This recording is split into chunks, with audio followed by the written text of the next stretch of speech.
Hey everyone, this is Pick. I'm going to go over the F-18 startup, and hopefully you understand from this video if you've been confused in the past. So, I'm going to turn the battery on with right click. I'm going to left click this to arm the ejection seat.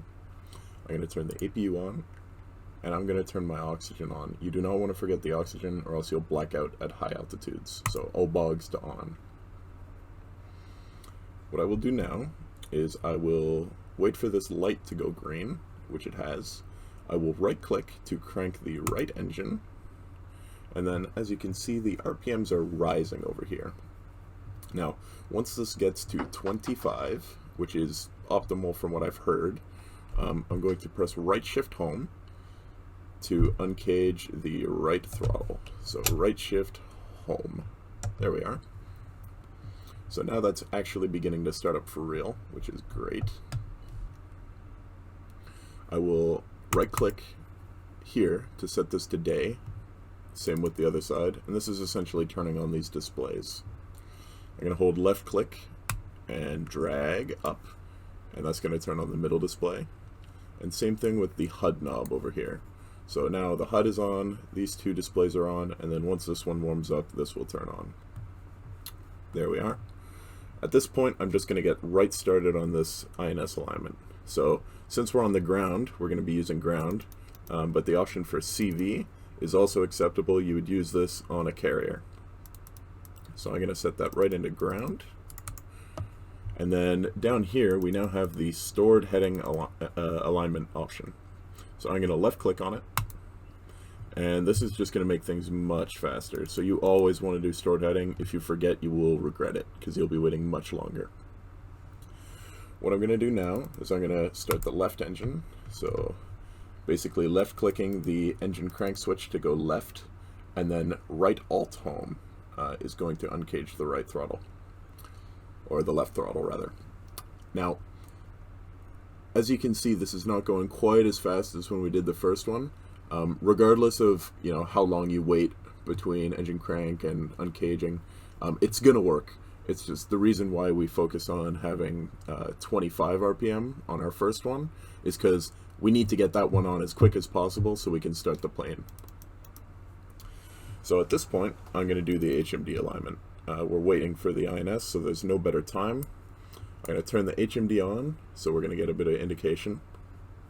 I'm going to click Displays on the bit page, and I'm going to click HMD to run the test. So it's going to show us a bunch of pictures. It starts with one that says stroke, and once it gets back to this one, yeah, see it? So we're going to click stop now because we've already gone through all the different options. Now that we've done this test, if I select menu once, we get to TAC, menu twice, we get to support. You see here, the HMD option is now. Now, if you did not do that test, HMD would be missing. We would not be able to do the alignment. So I'm going to select HMD. I'm going to zoom out a little bit, and I'm going to click Align on that page. So I've boxed Align, and now I can line up these two crosses. So I'm going to line up the crosses. I'm going to hold cage on cage, which by default is C. And we now see Align OK, so I'm going to release cage on cage, and we get this little precise alignment thing. So using the TDC slew axis, or the keys if you don't have an axis for it, we can basically move around these little crosshairs, and we want to line them up right on this line. So I'm going to put that as exact as I can. And then if you want to adjust the roll axis, you press cage on cage quickly, and we get to FAD roll instead of FADXDY. So in FAD roll, you can see we are tilting it now.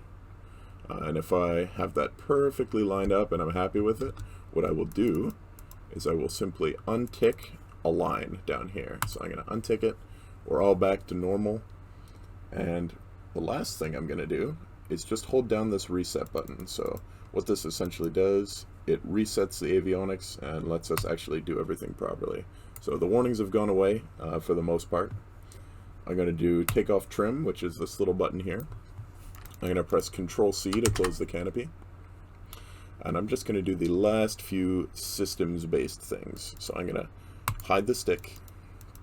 I'm going to set my ECM to receive, which is the Basically, it's on, but it's not jamming. I'm going to set my dispenser to bypass, which is essentially for flares. I'm going to press this little tiny black button for ALR 67 power, so that turns the RWR on. It's going to warn us if we get a missile. And I'm going to hold right click, and I'm just going to uncage this little standby indicator. Not very important, but it's nice. So the last few things, I'm going to turn the radar on. Usually you'd do this when you're actually in the air, but this is a game. I'm going to look. My INS is done, so I'm going to set this to IFA. Now nav does work, but nav will not update it based on GPS and such. So IFA is always better. And in general, we are pretty much done. So IFF, we're going to turn this on. D/L is your data link. We're going to turn this on.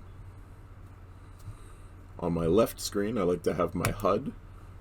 On my right screen, I like to have my attack radar. And at that, we are pretty much good to taxi. So I'm going to taxi over, parking brake off. I'm going to move over here. And it is natural to forget things in your startup. There are a lot of steps in this F-18. And one thing I just noticed that I forgot, I had not set my flaps to half. So I'm going to actually set my flaps to half. Full is only for really landing. You're going to press and hold the takeoff trim button again, because changing your flaps is also going to nullify whatever you said as your trim. So I've got half flaps, I've got takeoff trim, all my systems are on. My INS is set up properly. I am pretty much good to take off at this point. So, thank you very much. Hopefully you learned something, and see you later.